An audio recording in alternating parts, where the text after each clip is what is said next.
The guard stood at the wire fence with a piece of paper in his hand. He was calling out names, reading from a list that had just arrived from headquarters. Most of the German prisoners ignored him at first. They had learned not to get their hopes up about anything. Lists usually meant work details or interrogations or transfers to worse camps. Nothing good came from having your name called. But this guard kept reading, and his tone was different. He wasn't barking orders or showing the usual contempt. He sounded almost apologetic, as if he didn't quite believe what he was reading himself. When he got to the name Heinrich Müller, a thin man in his early 20s looked up from where he sat on the muddy ground. The guard gestured for him to approach the fence. Heinrich had been a prisoner for 8 months. He had surrendered in the final chaotic weeks of the war, part of a massive wave of German soldiers who simply stopped fighting when it became clear that continuing meant death for no purpose. The camp where he was being held was in the American zone, somewhere in southern Germany. He didn't know exactly where. Geography had ceased to matter much. What mattered was getting through each day, staying healthy enough to survive, avoiding trouble with the guards or the other prisoners. He walked slowly to the fence, conserving energy the way all the prisoners had learned to do. The guard looked at him through the wire and said something that Heinrich didn't process at first. The words made no sense. The guard said the War Crimes Tribunal had reviewed his case and found no evidence of wrongdoing. He was cleared for release. He could go home. Heinrich stared at the guard. He didn't move. He didn't speak. The guard repeated the information, more slowly this time, as if talking to someone who didn't understand English very well. But Heinrich understood English fine. He had studied it in school before the war. The problem wasn't comprehension. The problem was belief. This had to be some kind of trick. Some new form of psychological torture the Americans had devised. They would tell you that you were free, let you pack up your few possessions, maybe even walk you to the gate. Then they would laugh and send you back to the barracks. Or worse, they would shoot you for trying to escape. Heinrich had heard stories about things like this happening in other camps. He wasn't sure if the stories were true, but he wasn't willing to risk finding out. The guard was still talking. He was explaining that Heinrich needed to report to the processing center, that there would be paperwork to fill out, that he would receive travel documents and a small amount of money for the journey home. All of this sounded elaborate for a cruel joke, but that just meant the Americans were being thorough in their cruelty. Heinrich had learned during the war that cruelty could be very thorough indeed. He told the guard he didn't believe him. He said it flatly, without emotion, the way he had learned to say most things in the camp. Getting emotional about anything was dangerous. Hope was especially dangerous. The guard looked surprised, then annoyed, then something close to sympathetic. He folded up his paper and told Heinrich that he had 24 hours to report to the processing center. If he didn't show up, his release would be canceled and he would remain a prisoner indefinitely. Then the guard walked away. Heinrich went back to his spot on the ground. The other prisoners nearby had overheard the exchange. A few of them looked at him with a mixture of envy and suspicion. One older man, a former sergeant named Klaus, asked him what he was going to do. Heinrich said he didn't know. Klaus said he was a fool if he didn't at least go see what the processing center was about. What did he have to lose? That question kept Heinrich awake most of the night. What did he have to lose? His freedom, such as it was. His life, maybe, if this really was some elaborate trap. But Klaus was right that he didn't have much to lose in any case. Life in the camp was barely life at all. They were fed adequately now, after the terrible first months when starvation had seemed inevitable. They had shelter and medical care and weren't actively being abused. But they were still prisoners, still surrounded by wire, still dependent on the whims of their captors. The next morning Heinrich decided to go to the processing center. He told himself he was just going to observe, to see what was happening there, to gather information. He wasn't committing to anything. He could always turn around and come back if it looked like a trap. The processing center was a collection of wooden buildings near the main gate of the camp. There were other prisoners there, dozens of them, standing in lines or sitting on benches waiting to be called. They all had the same cautious, disbelieving expression that Heinrich felt on his own face. Nobody was celebrating. Nobody looked happy. They all looked like they were waiting for the other shoe to drop. An American officer sat behind a desk with stacks of files and papers. He was processing prisoners one at a time, checking their identification, asking questions, filling out forms. The whole operation looked bureaucratic and official, which made it seem more real but also more sinister. The Americans were very good at bureaucracy. They documented everything. Heinrich had seen them spend hours documenting things that seemed trivial. This level of documentation for a release seemed excessive even by their standards. When his turn came, Heinrich approached the desk slowly. The officer looked up, found his file, and began asking questions. Name, rank, unit, date of capture, place of birth, family information. Heinrich answered mechanically. The officer wrote everything down, checked it against documents in the file, asked follow-up questions when something didn't match. It took almost an hour. Finally, the officer pushed a set of papers across the desk. He explained that Heinrich was being released under the Allied denazification program. His background check had shown no evidence of war crimes or Nazi party membership beyond the compulsory Hitler Youth Service that all young Germans had been forced to undergo. He was classified as a follower rather than a perpetrator. He was free to return to civilian life, subject to certain restrictions on travel and employment that were explained in the documents. Heinrich picked up the papers but didn't read them. He was still waiting for the trap to spring. The officer seemed to sense his skepticism. He said that Heinrich wasn't the first prisoner to have this reaction. Many of the men didn't believe they were really being released until they were outside the camp gates. Some didn't believe it even then. The officer said this was understandable given everything that had happened during and after the war. Trust had been destroyed on all sides. The officer gave Heinrich a travel pass, a small amount of occupation currency, and directions to the nearest town where he could catch a train. He said that Heinrich's hometown was in the Soviet zone now, which complicated things.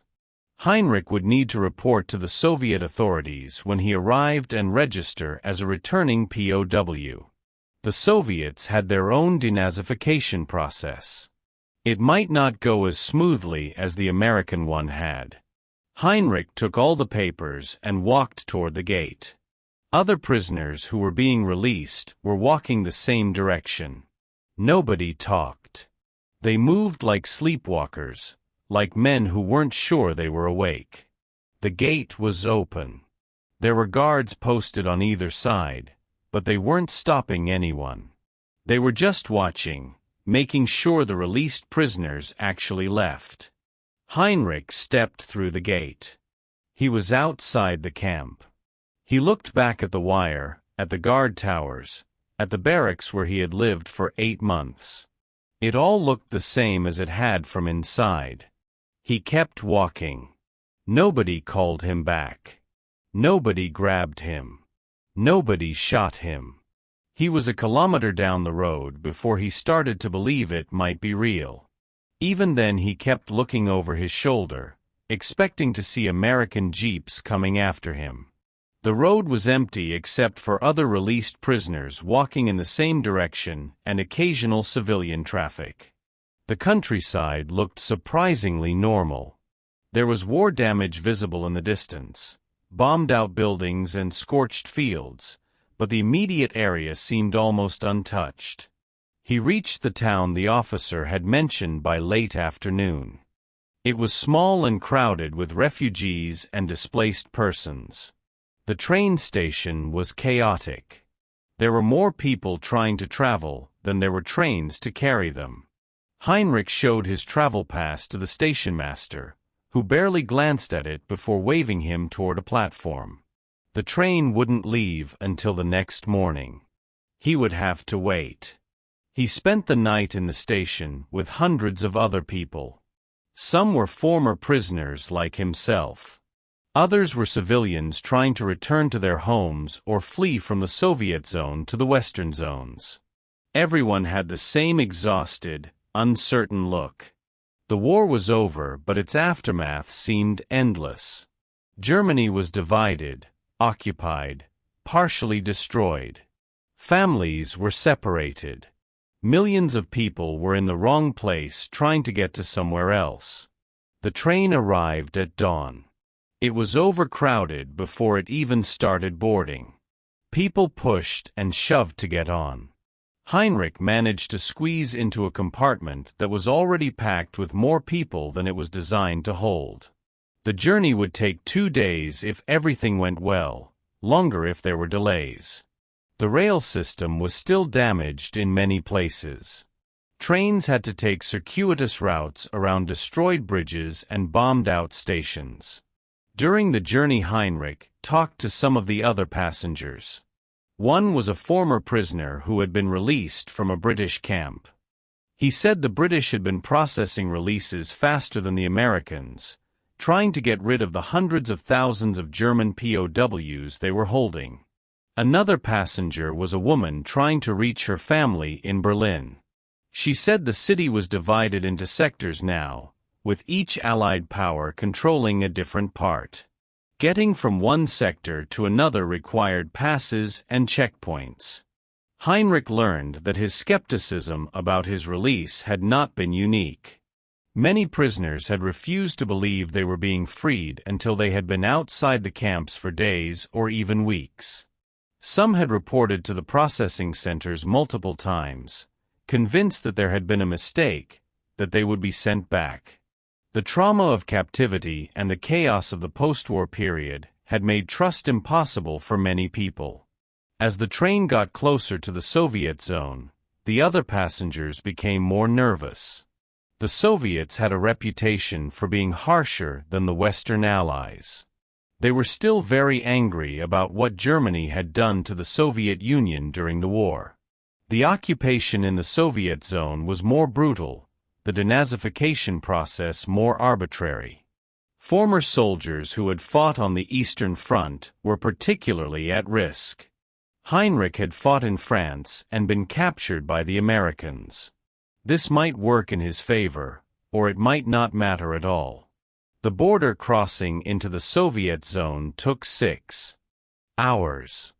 Soviet soldiers boarded the train and checked everyone's documents. They pulled several passengers off for additional questioning. Heinrich showed his American release papers and was allowed to continue, though the Soviet soldier examining his documents looked at him with undisguised contempt. The message was clear: the Americans might have released him, but that didn't mean the Soviets considered him innocent or welcome. His hometown had been damaged in the final months of the war. Not destroyed, but damaged. Buildings were missing roofs, windows were boarded up, streets were torn up from tank tracks. Soviet occupation forces were everywhere. They had requisitioned the best buildings for their headquarters and housing. German civilians were required to register with the Soviet commandant's office and carry internal travel papers at all times. Heinrich found his family's house still standing. His mother answered the door and stared at him for a long moment before recognizing him. He had lost 20 kilos during his time as a prisoner. His face was gaunt and lined beyond his years. She pulled him inside and began crying. His father came down the stairs and gripped his shoulder without saying anything. They told him what had happened while he was gone. His younger brother had been killed in the final weeks of the war. Conscripted at 17 and thrown into the defense of Berlin. One of his sisters had fled west with her husband and children, trying to escape the Soviet advance. They didn't know where she was now. His other sister was still in town, working in a factory that the Soviets had taken over for reparations production. Heinrich asked if they had received his letters from the camp. His mother said they had received 2, both months old by the time they arrived. The mail system was still barely functioning. They had written back but didn't know if he had received anything. He hadn't. The chaos of the release process meant that mail sent to prisoners in the weeks before their release often never reached them. Over the next few days, Heinrich reported to the Soviet authorities as required. He was interrogated for several hours by a Soviet officer who spoke German fluently. The officer wanted to know everything about Heinrich's military service, what units he had been with, what operations he had participated in, whether he had been involved in any atrocities. Heinrich answered truthfully. He had been a radio operator, not a combat soldier. He had spent most of the war in support positions far from the front lines. The officer seemed disappointed by this. He had clearly been hoping to uncover a war criminal. In the end, Heinrich was classified as politically reliable and allowed to remain in his hometown. He was assigned work at a local repair workshop that was being used to service Soviet military vehicles. The pay was minimal, barely enough to survive on, but it was work. Many former soldiers weren't allowed to work at all and had to depend on their families or black market activities to survive. Months passed. Heinrich settled into a new routine that felt almost as constrained as life in the camp had been. The Soviet zone was effectively a prison, just a larger one. Travel was restricted, rationing was severe, political control was absolute. People disappeared regularly, arrested by Soviet security forces for real or imagined offenses. The atmosphere was one of constant fear and suspicion. But he was with his family. He was sleeping in his own bed. He was eating meals at his mother's table. These things mattered more than he had realized they would when he was in the camp. Freedom turned out to be relative. He wasn't free in any absolute sense, but he was freer than he had been. That had to be enough. He often thought about the guard at the wire fence, reading names from that list. He thought about his own refusal to believe what he was being told. He understood now why he had reacted that way. After everything that had happened during the war and in the camps afterward, the idea that he could simply walk away had seemed impossible. The world had become a place where good things didn't happen, where promises were lies, where hope was a trap. The guard had been telling the truth, but Heinrich's skepticism had been rational given his experiences. Trust had to be earned back slowly, and even now, years after his release, he found himself waiting for things to go wrong. He watched for the moment when this fragile stability would collapse, when he would be arrested again or forced to flee or separated from his family once more. Other former prisoners he spoke with felt the same way. They had all been marked by their experiences in ways that would never fully heal. Some had it worse than others. Men who had been held by the Soviets told stories that made Heinrich's American captivity seem mild in comparison. Soviet camps had been deliberate death camps in many cases, with prisoners worked to death in mines and labor projects. Tens of thousands of German POWs had died in Soviet captivity even after the war ended. Heinrich had been relatively lucky. He knew this. He had survived the war, survived captivity, been released by captors who at least nominally followed international law, and returned to a family that was still mostly intact. Millions of other Germans had not been so fortunate. His brother was dead. His sister was lost somewhere in the chaos of post-war Europe. His hometown was occupied by a foreign power that showed no signs of ever leaving.